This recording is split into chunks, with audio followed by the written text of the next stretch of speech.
옆에 계신 지체들을 축복하겠습니다. 서로 처음 보시는 분도 있겠지만 마주 보면서 뭐라고 말씀하냐면은 당신은 하나님 은혜로 이 땅을 새롭게 할 축복의 통로입니다. 이렇게 당신은 하나님 은혜로 이 땅을 새롭게 할 축복의 통로다. 세노 당신은 하나님 은혜로 이 땅을 새롭게 할 축복의 통로입니다. 하나님은 당신을 통해 이 땅의 수많은 상처들을 치유할 겁니다. 시작. 하나님은 당신을 통해 이 땅의 수많은 상처들을 치료하실 것입니다. 아멘. 그렇게 될 줄로 믿습니다. 네, 말씀을 전하겠습니다.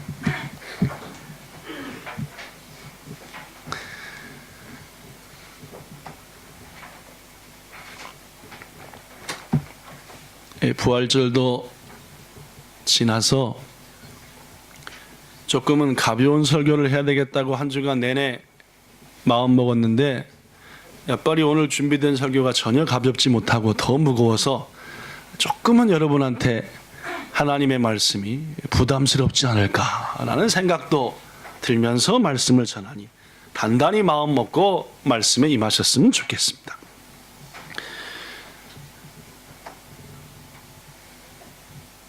미국이라고 하는 나라는 지금으로부터 약 400년 전에 세워진 나라입니다. 물론 건국한 지는 그렇게까지 되지 않았지만은 그 미국을 세우게 된 가장 근본적인 지탱했던 사람들이 400년 전에 미국을 향해 갔기 때문입니다. 1620년, 그러니까 지금으로부터 303년 전, 그죠? 약 400년 전, 메이플라워라고 하는 배를 타고 유럽에서 살던 102사람이 대서양을 건너서 아메리카라고 하는 땅으로 갔습니다. 그들이 누구냐 하면 우리가 잘 아는 대로 청교도들이라고 하는 믿음을 가진 신앙인들입니다. 그러면 왜 그들이 자신들의 정든 고향 땅 유럽을 버리고 아메리카라고 하는 새로운 땅을 향해 갔느냐? 이유는 단 한 가지였습니다. 순수한 신앙을 지키자. 당시 1600년대 초반 유럽은 종교개혁의 불길이 거의 다 꺼져버리고 온갖 악한 신앙의 모습들이 온 나라들마다 가득했습니다. 이래가지고는 도저히 우리가 하나님만을 바라보며 신실한 신앙생활을 못하겠다 해서 배를 타고 102명이 아메리카를 향해 갔다. 대단한 믿음입니다. 그렇지 않습니까? 그죠? 오로지 뭘 위해서? 네, 먹고 사는 문제를 위해서요? 먹고 사는 문제는 아무 문제 없었습니다. 뭘 위해서? 네, 신앙을 위해서 믿음을 지킬 수 있는 땅으로 가자 해서 도착한 곳이 102명이 도착한 미국이라고 하는 나라입니다. 그래서 초창기 아메리카는 약 100여 년간 경건한 청교도적인 신앙을 바탕으로 사회도 국가도 교회도 가정도 하나님 중심, 또 청교도들 신앙의 가장 큰 특징은 뭐든지 어디 중심? 교회 중심. 항상 교회 중심. 그래서 교회에 가까운 쪽으로 집을 항상 뭐든지 먼저 세우는 것은 자기 집이 아니라 뭐이고? 교회고. 뭐 이런 신앙. 근데 100년이 조금 지난 1720년대 아메리카는 그 순수했던 신앙을 잃어버리고 부패한 땅이 돼버리고 말았어요. 그 가장 큰 이유는 돈 벌려고 온 사람들한테 물들어 버렸어요. 경제적인 이유로 온 사람들한테 청교도들의 후예들이 물들어 버렸어요. 그러니까 엉망진창이 돼버렸습니다. 이때에 이 미국 땅을 다시 신앙적으로 새롭게 하자 하면서 하나님께서 보내신 사람이 여러분이 잘 아는 조나단 에드워즈라고 하는 목사님. 조나단 에드워즈. 시작. 유명한 분입니다. 제가 설교 시간 통해 몇 번 여러분한테 소개했다. 다시 조나단 에드워즈. 이 조나단 에드워즈라는 목사님은 어떤 분이었느냐? 미국의 노샘턴이라고 하는 지역에서 목사님으로 23년간을 목회를 했는데 20년쯤 되었을 때 그의 나이 48살이랍니다. 48살쯤 되었을 때에 노샘턴 교회의 성도들을 한 사람 한 사람 볼 수 있는 기회를 갖게 되었습니다. 뭘로 봤느냐? 믿음의 눈으로 봤습니다. 근데 한 가지 이 조나단 목사님이 충격을 받았어요. 뭔 충격을 받았냐? 아무리 봐도 우리 노샘턴 교회의 성도들 가운데 상당수가 하나님을 몰라요. 구원에 도달하지도 못했습니다. 그저 교회를 다녀요. 물론 그들도 신앙 고백합니다. 예수가 날 위해 죽었다고. 또한 그들 역시 예배 모임에 빠지지 않고 열심히 참석해요. 사회에서도 나쁜 일로 손가락질 받지도 않습니다. 그럼에도 불구하고 조나단 목사님이 간절히 기도하며 성도 한 사람 한 사람을 쳐다볼 때에 그들 가운데 상당수가 하나님을 모시고 살지 않더라는 말이에요. 조나단 목사님은 깊은 고민에 빠졌습니다. 하나님께서 언제 나를 데려가실지도 모르고 저들을 언제 부르실지도 모르는데 이대로는 지옥이에요. 안 되겠어요. 그래서 목사님은 결단을 했습니다. 뭔 결단을 했냐? 성찬식에 대한 결단을 했어요. 여러분, 성찬식이 뭐이죠? 예수 그리스도께서 우리를 위해서 죽으셨다 해서 살과 피를 기념하면서 그 복음을 전하고 감사하는 게 성찬식입니다. 그죠? 우리 교회는 성찬식을 1년에 몇 번 하죠? 2번 합니다. 그런데 초창기 사도행전에 기록된 초대교회는 성찬식을 몇 번 했게요? 모일 때마다 했습니다. 그러니까 모일 때마다 성찬식을 했으니까 매주일 몇 번씩 한 거예요. 그죠? 그랬습니다. 그래서 청교도들도 당시에는 매주일마다 성찬식을 했습니다. 근데 이 노샘턴 교회의 조나단 목사님이 성도들을 딱 바라보면서 매주마다 체크를 했어요.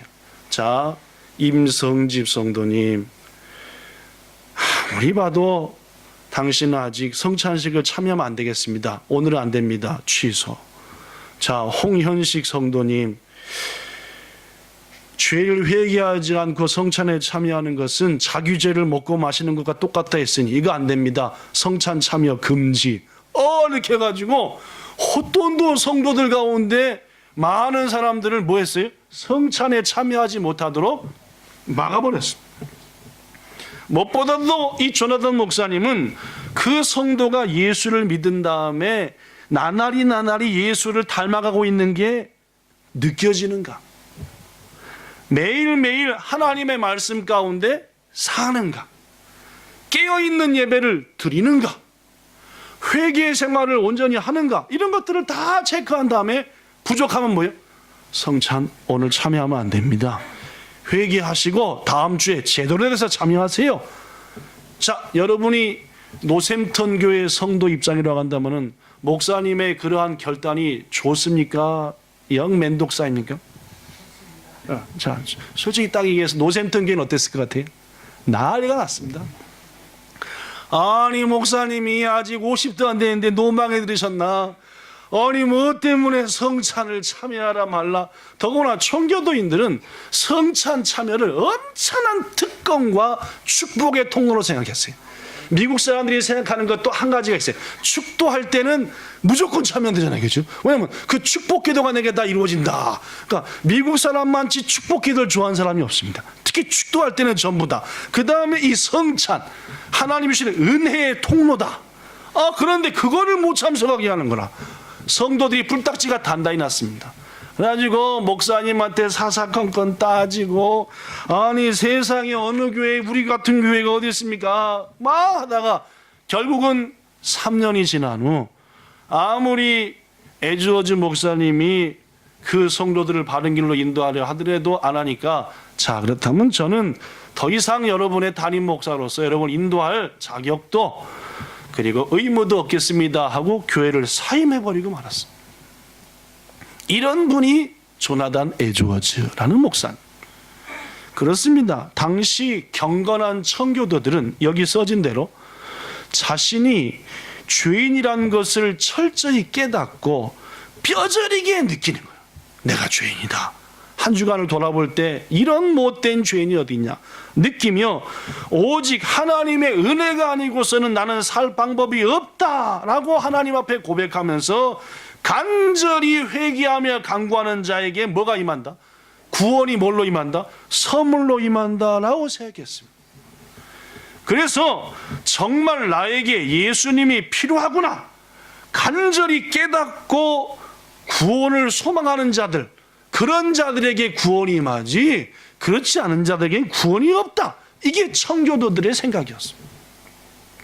그래서 구원의 확신을 얻으려면은 무엇보다 공예배에 참여하고 성경을 공부하며 말씀대로 살고 무엇보다도 회개하며 살아갈 때에 하나님께서 어느 날 은혜의 빗줄기를 우리의 심령에 확 부어놓아가지고 확신을 주신다. 이게 청교도들의 구원관이었어요. 무엇보다도 성결된 삶, 두렵고 떨림으로 매일같이 자신의 죄를 내려놓는 삶, 이것이야말로 그가 구원받은 백성으로서의 특징 중 하나다. 그런데 이 노샘턴 교회의 성도들을 에드워즈 목사님이 보니까 그런 게 전혀 없는 거예요. 바울은 빌립보 교회 성도들한테 이렇게 얘기했습니다. 빌립보 2장 22절 읽어볼까요? 여기 있습니다. 시작. 자, 일본어로 시작. 오소레입니다. 시작.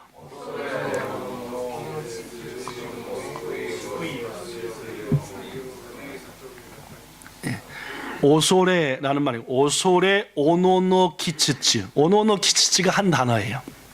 오소레 오노노 키츠츠 지분노 스크이오 다세 스르요니 츠도메라 그러나? 츠도메? 네, 츠도메. 그죠? 츠도메나 사이. 시작. 오소레 오노노 키츠츠 지분노 스크이오 다세 스르요니 츠도메나 사이. 이 대목에서 특히 중요한 것은 오노노 키츠츠라는 말인데, 이 일본어 성경인 신공동역 성경에는 오노노 키츠츠 무슨 뜻입니까? 이런 뜻입니다. 뭐예요? 한국말로? 부들부들 너무너무 두려워서 부들부들 떨다. 이게 오노노 키츠츠라는 뜻이래. 그렇습니다. 바울이 빌립보 교회 성도들을 보니까 도대체 구원에 도달하지 못한 거예요. 그래서 바울은 안타까운 마음으로 두렵고 떨림으로 바들바들 떨면서 너희의 구원을 향해서 나가라 라고 말했습니다. 몇 년 전에 한 4년 5년 정도 된 것 같은데, 저는 조나단 에드워즈 목사님의 1000여 편 남는 설교 중에서 한 편 설교를 여러분한테 소개했었습니다. 설교 시간에 한 건 아니고 잠깐 얘기하고 그 다음에 우리 홈페이지에 그 설교가 실려 있습니다. 한번 들어가서 봐보십시오. 그 중에 일부를 여러분에게 소개하겠습니다. 이 설교의 제목은 읽어볼까요? 시작. 진노하시는 하나님의 소나귀에 있는 죄인들. 제목부터 좀 으시시하면 되겠지. 근데 이것은 노샘턴 교회에서 한 설교가 아니라 이웃마을로 초대를 받아가지고 가서 하신 설교입니다. 90분 정도 했다고 합니다. 영문학적으로 얼마나 멋있는 영어 단어들을 썼는지, 표현을 했는지 미국의 많은 고등학교 국어 교과서에 실려있는 유명한 설교가 바로 진노하는 하나님의 소나기에 있는 죄인들. 조나단 목사님은 이 설교를 시작하면서 서두에 이런 말을 했습니다. 자, 여기도 써졌으니까 보십시오. 여러분, 조나단 목사님이 하는 말입니다. 오늘 여러분이 이곳에 앉아 예배를 드리고 있지만 하나님께서는 지옥에 있는 영혼들을 향해 진노하시는 것보다 오늘 이 자리에 함께한 여러분을 향해 더 진노하고 있다는 것을 깨닫기 바랍니다 라고 했어요. 쉽게 말하면 이 말입니다. 여러분 본향교회 성도들이요, 여러분과 저가 지금 여기서 예배하고 있지만 하나님은 지금 지옥불에서 못돼 먹은 놈들한테 화내는 것보다 누구한테 더? 여러분과 저한테 더 분노하고 계시다. 이것을 알고 오늘 설교를 들으라 하고 에드워즈 목사님은 설교 시작을 했습니다. 놀랍고 두려운 얘기입니다. 에드워즈 목사님의 설교를 조금 소개하면 하나님의 진노가 죄인들을 향해 불타고 있습니다.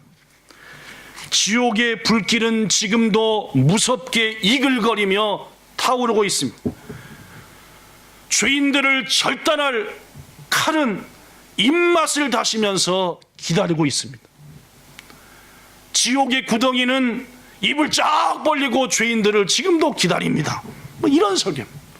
이어서 말하기를 여러분이 지난밤에 지옥으로 가지 아니한 것, 당신이 잠을 자려고 눈을 감은 후 이 세상에 다시 눈을 뜨게 된 것, 당신이 아침에 일어난 후 당장 지옥에 떨어져야 되겠지만 떨어지지 않고 여기 앉아 있는 것, 당신이 지금 하나님의 집에 와 있는 것, 그리고 그 악하고 사악한 태도로 하나님의 엄숙한 예배에 참석했음에도 불구하고 지옥에 가지 않는 것을 설명할 수 있는 것은 하나님의 손이 당신들을 붙들고 있다는 것 외엔 아무것도 없습니다 라고 설교했습니다. 되게 무서운 설교 아닙니까? 그죠?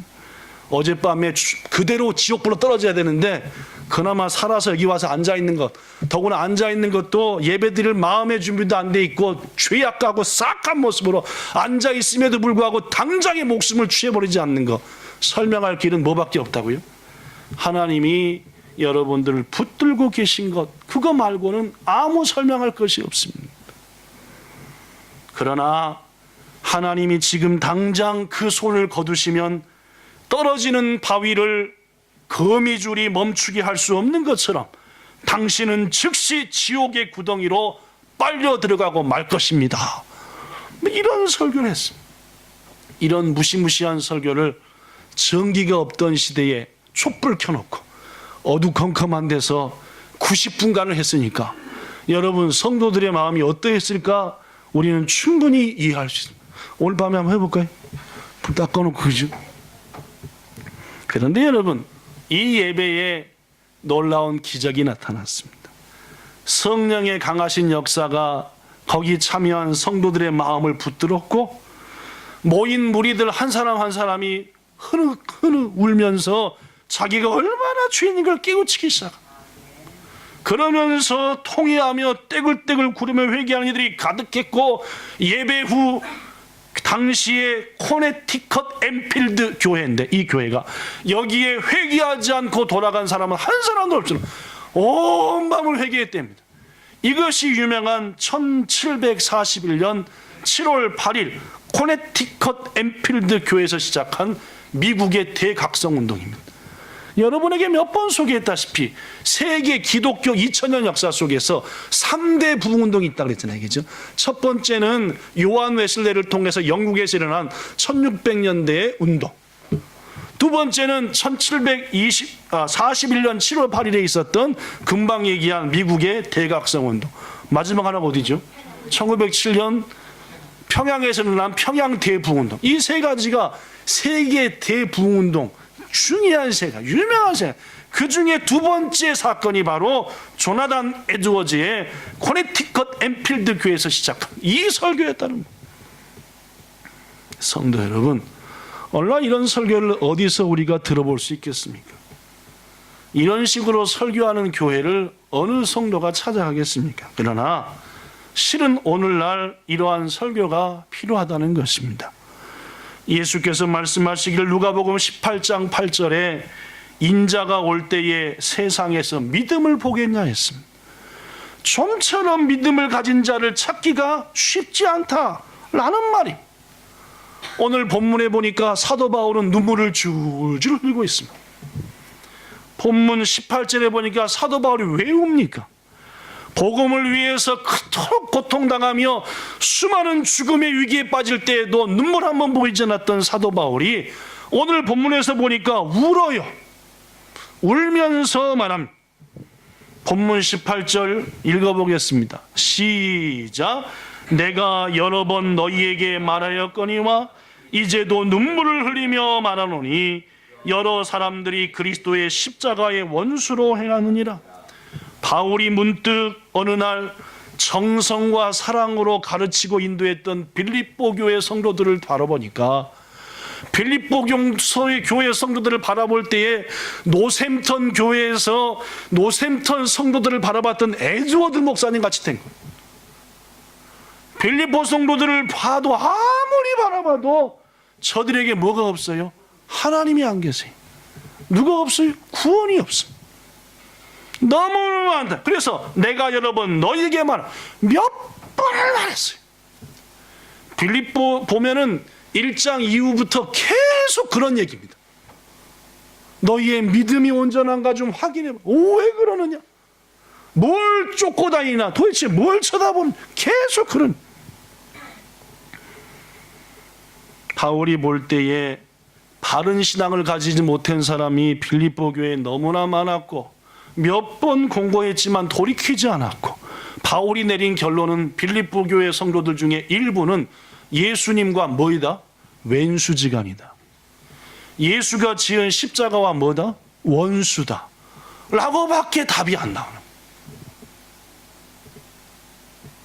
바울은 그런 그들의 모습을 보면서 너무나 안타까워 몇 번이나 권고해도 그들은 돌이키지 않고, 바울은 그대로 있다가는 그들이 지옥불에 떨어질 것이 안타까워 반복하고 또 반복해서 돌이키라 하지만은 그들은 돌이키지 않으니까 이제 눈물을 흘리면서 다시 한번 말하노니, 너희들은 예수니가 왼수다. 왼수, 십자가와 원수다. 그러면 안 된다. 그러면 도대체 빌립보 성도들의 어떤 부분이 예수니가 왼수였냐? 바울은 분명히 밝힙니다. 첫째, 본문 19절, 언젠가 말씀했던 것처럼 19절 시작. 그들의 신은 뭐이다? 배요. 일본어 성경을 읽어볼까요? 카레라와 시작. 카레라와 하라오 카미토시. 이게 뭐래요? 이게 뭐래요? 이게 카미래요. 자기한테. 빌립보 성도들한테 뭐가 신이에요? 먹고 사는 게 최고입니다. 먹고 사는 문제를 해결하는 게 그들이 최고로 따르는 신이고 신앙이었다는 말입니다. 배 채우는 게 뭐보다 더 중요해요? 하나님 앞에 온전히 사는 것보다 더 중요했습니다. 신앙생활의 중심에 먹고 사는 문제였어요. 그것이었습니다. 사랑하는 성도 여러분, 여러분과 제가 예수님을 구세주로 믿는 신앙이라고 한다면 우리의 삶은 먹고 사는 것에 모든 걸 걸어서는 안 되는 겁니다. 고린도후서 5장 15절에 보니까 바울은 고린도 교회 성도한테 말하기를, 그가 즉 예수님이 모든 사람을 대신하여 죽으신 것은 살아있는 자들로 하여금 다시는 자기 자신을 위해서 살지 말고 그들을 대신하여 죽으신 누굴 위해서? 예수를 위해서 살게 하려고 죽으셨다라고 말합니다. 예수님이 왜 십자가에 달렸냐는 말입니다. 그것은 여러분과 저를 구원하고 우리가 더 이상 썩어질 것으로 살지 말고 십자가의 은혜를 깨달아 하나님 중심으로 살라 라는 목적으로 예수께서 십자가에 달려 죽으셨다는 말입니다. 그런데 빌립보 교회 성도들을 보니까 아무리 봐도 뭘 위해서 살아요?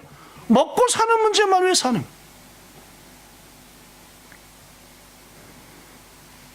옛날 노래 유행가 가사 중에 키 쬐끄만 아가씨가 불렀는데, 내 인생은 나의 것, 내 인생은 나의 것, 그런 노래가 있었습니다. 1980년대나 됐을까? 70년대쯤 됐을까? 성도 여러분, 여기 있는 성도들 가운데 몇도 내 인생은 내 거예요, 내 마음대로 사는 거예요 라고 말하는 분이 계실지도 모르겠습니다. 그러나 성경은 분명히 말하기를 너희들은 누구 것이다? 내 것이라 했습니다. 누가? 주께서. 뭘로 사셨다? 핏값으로 샀다라고 했습니다. 고로 더 이상 너희는 너희 것이 아니라 내 것이다. 예수 그리스도의 말씀입니다. 빌립보 교회 성도들은 핏값으로 삼을 받은 사단으로부터 그러한 하나님의 특별한 자녀여야 될 텐데 그들의 삶과 모든 것들은 그게 아니었어요. 오로지 자기 자신을 위해서 사는 것. 고로 바울은 그들을 볼 때 니들은 누구와 왼수다? 예수 그리스도와 원수다. 둘째, 빌립보 성도들이 십자가 원수가 되었던 또 다른 이유는 본문 19절에 보니까 그들의 영광은 그들의 부끄러움에 있고, 번역될 때 조금 잘못됐는데 일본어들이 좀 쉽습니다. 일본어성에 보니까 하지 스페키모노 호꼬리토시, 마땅히 뭐 해야 될 것을 창피하게 생각해야 될 것, 부끄럽게 생각할 것을 오히려 뭐 해요? 자랑한다는 말입니다. 옛날에 라멕이 살인하고 와가지고 뭐 해 그랬어요? 자식들이 기분 나쁘게 한 방에 꼼짝도 못하게 죽여볼 것들이, 죄를 짓고도 그걸 뭐예요? 자랑한다는 거예요. 하나님이 전혀 기뻐하지 않는 것들을 행해놓고도 그걸 자랑하고 뭐 어쩔지 모른다. 부끄러워할 것을 오히려 자랑해요. 이게 빌립보 교회 성도들이었습니다. 세상 사람들이 훈장처럼 여기는 게 뭡니까? 학벌이고 권력이고 재물이고 성공입니다. 수단과 방법을 가리지 말고 벌어갖고 그 벌은 것을 가지고 자랑하면서 사람들한테 높임 받으려고, 이게 세상 사람들의 사는 방식이요. 그런데 빌립보 교회 성도들이 그렇게 살더라는 말이에요. 바울은 빌립보 성도들한테 말합니다. 3장 7절부터 9절에 사랑하는 빌립보 교회 성도들아, 무엇이든지 내게 유익하던 것을 내가 예수님 때문에 다 해로운 것으로 여기게 되었다. 이제까지 나한테 유익하던 것이 예수님을 믿고 따르다 보니까 오히려 해로워요. 나를 괴롭혀요. 자신이 가진 재물, 학벌, 경험, 지혜, 모든 것들이 말씀대로 살고자 하는 것들을 자꾸 막는 거예요. 그래서 어떤 자들은 바울이 가졌던 가시 중에 하나가 그게 가졌던 과거의 여러 가지 귀한 것들이라고 얘기합니다. 자꾸 그게 생각나요. 하나님 말씀 따라 살아야 되는데 자꾸 지식과 경험이 자꾸 와서 안 되겠는 거예요. 그래서 뭐라고 얘기했습니까? 빌립보 성도들아, 나는 이 모든 것들, 오히려 주님을 따르고자 하는 것에 방해되는 것들을 뭐처럼 버렸다? 똥처럼 버렸다는 말이에요. 소변과 오줌처럼 버려버렸다. 그런데 왜 너희 빌립보 교회 성도들은 버릴 것을 더 추구하며 배만 위하고 마땅히 버릴 것을 더 갖고 있다고 자랑해야 되고, 너희들은 딱 보니까 누구와 왼수다? 예수님과 왼수다 라고 얘기했습니다. 야고보도 말합니다. 야고보서 4장 4절에 간음한 여인들아, 세상과 친하게 지내는 것이 하나님과 뭐한 것을? 원수가 되는 것을 알지를 못하냐. 그런즉 누구든지 세상과 벗이 되고자 하는 자는 스스로 누구와 왼수가 되는? 하나님과 원수되는 것이다 라고 말했습니다. 우리 본향교회 성도들도 주일날 하나님의 성도들과 교제하고 사는 것보다 세상 사람들과 교제하고 사는 걸 더 좋아하는 사람이 있습니다. 주일은 적어도 주의 날이요, 하나님의 백성들과 교제하며 서로 동역하며 영광 돌리는 것, 이게 우리의 모습이 될 텐데 세상 친구들과 가서 어울리는 걸 더 좋아해요. 결국 하나님과 원수되는 겁니다. 왜? 사람은 함께하는 사람들을 닮아가니까. 사람들은 함께 있는 자들한테 친해지고 그들 따라가니까 말입니다. 귀중하신 성도 여러분, 우리들이 온전한 신앙을 가지고 있다고 한다면은 주의 백성들과 함께하며 주님 높이기를 기뻐합니다. 우리의 찬양은 학벌이나 권력이나 재물이 아니라 십자가며 섬김이며 겸손이며 믿음이며 충성이며 헌신해야 한다라는 말입니다. 세 번째, 빌립보 성도들이 왜 십자가와 원수가 되었다라고 바울은 말하느냐, 좀 건너뛰었습니다. 본문 19절에 보니까 땅의 일을 생각하는 자라. 이거보다도 일본어 성경이 훨씬 더 깊이 와닿습니다. 시작. 고노 요노코토 시카 칸가에떼 이마생. 다시 한번 해볼까요? 시작. 고노 요노코토 시카 칸가에떼 이마생. 온통 머리가 뭘로 찼어요? 세상입니다. 온통 세상 땅의 일 것만 생각한다는 말입니다. 물론 여러분과 저가 세상에 살고 있으니까 당연히 세상 것 생각하며 살아야 됩니다. 그러나 우리의 그러한 가운데도 불구하고 우리의 생각의 기울기, 중심이 항상 어디로 기울여야 된다? 하나님께로 기울여야 되는 거예요. 나침반이잖아요. 나침반.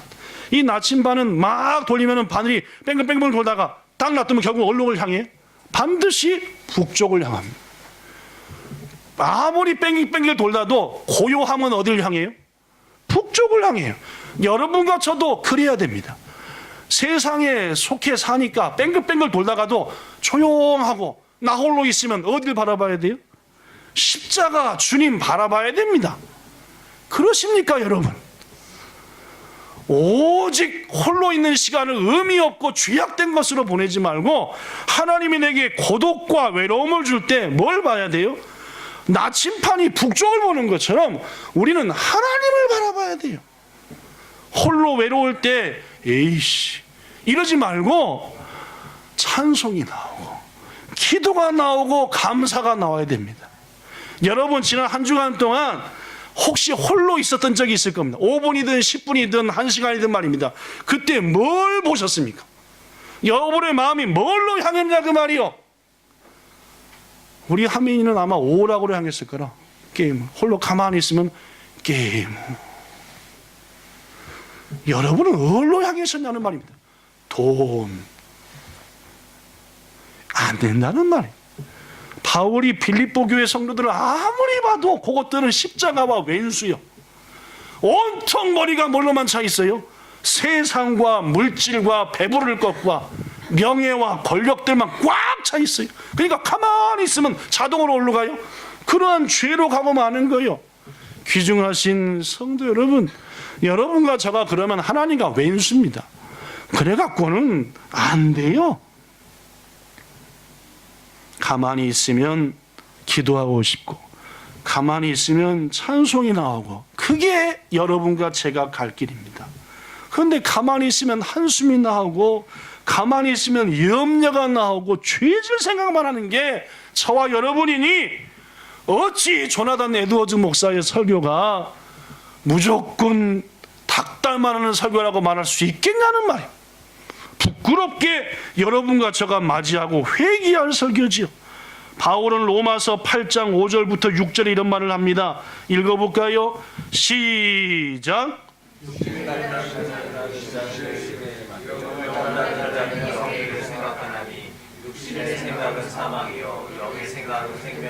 물론입니다. 고로 우리는 우리의 영의 생각을 자꾸 썩어질 것만 보게끔 하는 걸 확 뒤집어 바꿔야 되는 것.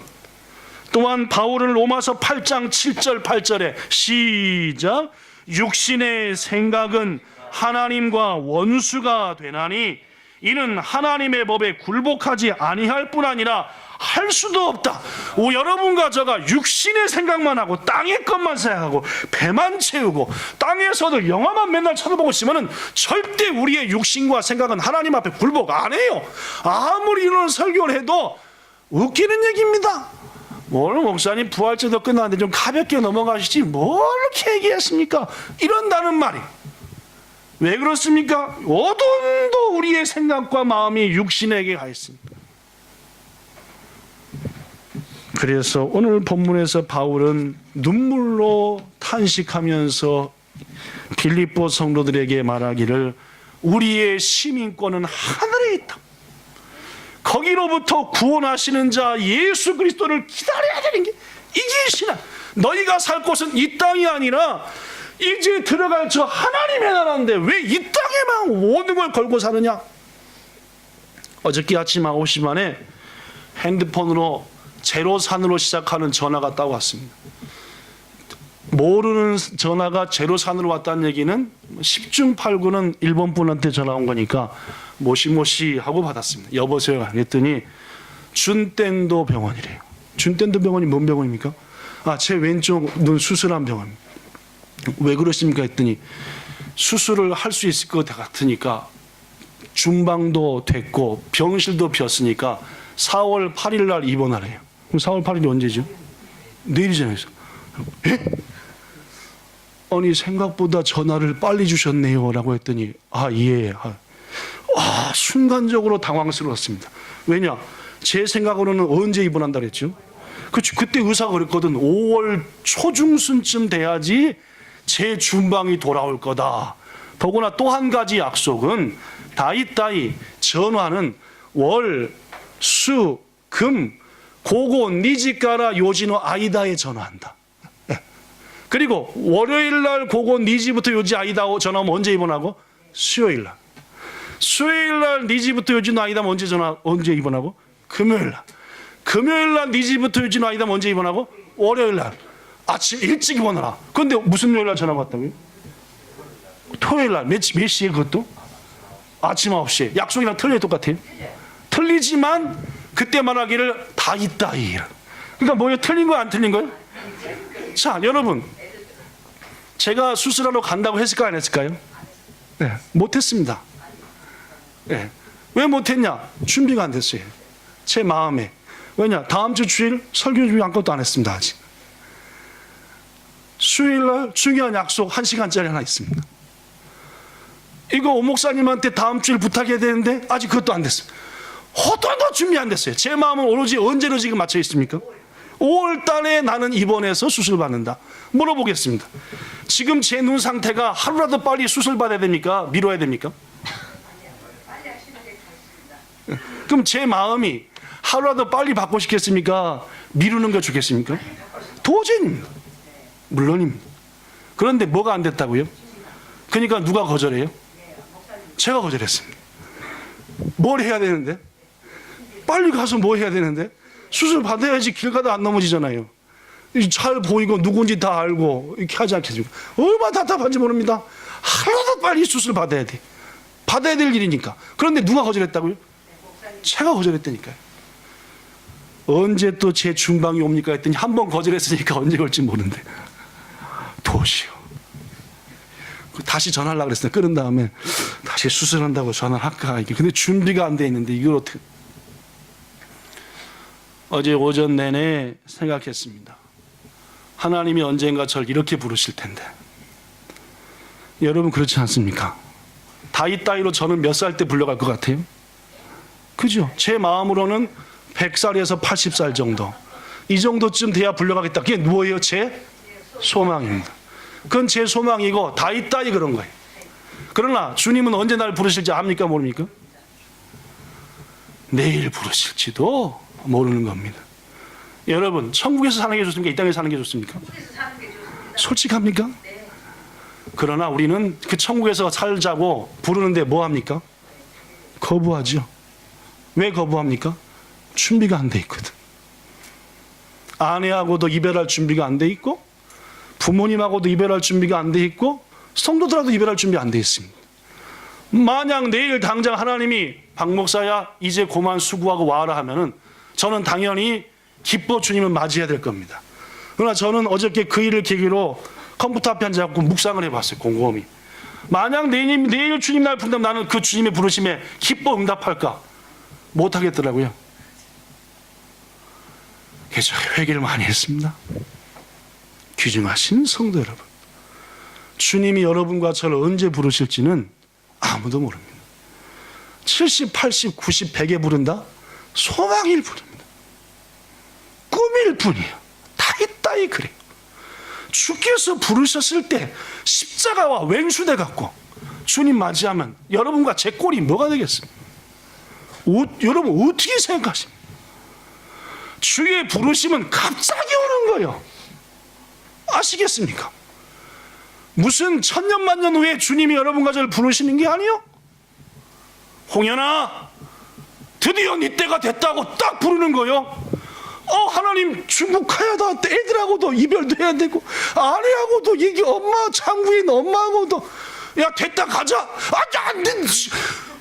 이번에 큰 사업권이 남아있는데 어딜 절 부르십니까?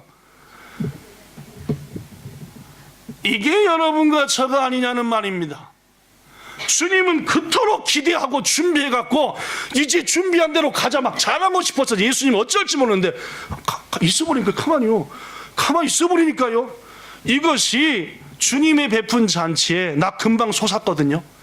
금방 땅 샀습니다. 결혼한 지 며칠 안 됐거든요. 거부하는 자들과 여러분과 저가 뭐가 다르냐는 말이에요. 똑같지 않냐는 말이에요. 저는 충격을 먹었습니다. 어저께 전화를 끊고 나갔고 아, 주의 부르심도 딱 이럴 텐데 내 쪽에서 거절을 하다니. 하루라도 빨리 나는 수술을 받아야 되는데 내가 준비가 안 됐다고, 내가 생각한 때가 안 됐다고. 그러나 이건 거부할 수 있지만 뭐는 거부 못해요? 주의 부르심은 거부 못하는 줄로 압니다. 말씀을 마칩니다. 오늘 사도 바울은 눈물을 흘리며 빌립보 교회 성도들을 향해서 간절히 권고합니다. 이 사도 바울의 마음은 그대로 조나단 에드워즈 목사님의 마음에도 심겨져서 노샘턴 교회 성도들을 바라보면서 그렇게 외쳤습니다. 저는 오늘 바울의 마음처럼, 그리고 조나단 에드워즈 목사님의 마음처럼 똑같은 마음을 가지고 저 자신과 여러분을 향해서 권고합니다. 먹고 사는 것에 인생이 가장 중요하다, 그렇게 사서는 왼수입니다. 마땅히 부끄러워할 것을 오히려 기뻐하며 그것 추구하고 사는 거 예수님과 왼수밖에 안 됩니다. 땅의 것만 생각하며 사는 거 그거 절대로 안 됩니다. 우리는 하나님의 나라를 생각하며 그분의 뜻을 감당하며 살아야 됩니다. 바울은 고린도 후서 13장 5절에 이렇게 우리에게 말합니다. 읽어볼까요? 시작. 너희는 믿음 안에 있는가? 너희 자신을 시험하고 너희 자신을 확증하라. 예수께서 너희 안에 계신 줄 너희가 스스로 알지 못하느냐? 느껴지지 않냐 그 말이요. 예수가 네 속에 있는 것을 네 스스로 느끼고 있냐 못 느끼냐? 만약 못 느낀다면 너는 뭐다? 버리운 자다. 버리운 자다 라고 했습니다. 여러분, 오늘 곰곰이 생각해 보십시오. 예수님이 내 속에 계신가? 나의 주인이신가? 확실히 안 느껴지면 버리움부터 받은 자입니다. 왼수다 그 말입니다. 빨리 돌이켜 회개해야 됩니다. 그래야만이 주님이 내일 오셔도 하나님을 기뻐 맞이할 수 있습니다. 주님, 제가 먹고 살기 어려워서요. 주님, 제가 투자한 게 있어서요. 부모님 때문에, 자식 때문에요. 핑계할 수 없다는 말입니다. 우리 이 시간 이렇게 기도해야 됩니다. 은혜의 성령님, 날 변화시켜 주세요. 내 잘못을 고쳐주세요. 내가 십자가의 원수가 아니라 하나님의 영광을 드러낼 주의 종이 되게 하세요. 천국 시민권자로서 살게 하시고 이 땅에서도 그 특권 누리게 하세요. 우리의 생각이 온통 십자가를 향하게 하세요. 이렇게 기도하셔야 되고, 그리하여 주님 부르실 때에 아멘으로 맞이하는 저와 여러분들 되시기를 주 예수님 이름으로 부탁합니다. 기도하겠습니다. 바울은 안타까운 마음으로 빌립보 교회 성도들을 봤습니다. 한마디로 빌립보 교회 성도들은 십자가와 원수였습니다. 바울의 마음이 얼마나 떨렸겠습니까? 목숨 걸고 전했던 그 복음, 더구나 이 빌립보 교회는 바울이 마게도니아 가서 처음으로 세운 그 정 많은 교회입니다. 그런데 그 수많은 성도들이 원수였습니다. 하나님과. 그로 그는 눈물을 흘릴 수밖에 없었습니다. 오늘 우리 본향교회 그리고 종과 성도들을 볼 때에 십자가와 원수같이 사는 성도들도 있음을 부인하지 않을 수 없습니다. 바르게 권고하지 못한 부족한 죄를 용서해 주시고, 무엇보다도 목사인 저 자신부터 때때로 십자가와 원수가 되는 삶을 사는 이 악을 용서하시고 이제 돌이켜 주님 위에 살아가는 종, 우리 교회 성도들 되게 하옵소서. 예수님 이름으로 간절히 기도하옵나이다. 아멘.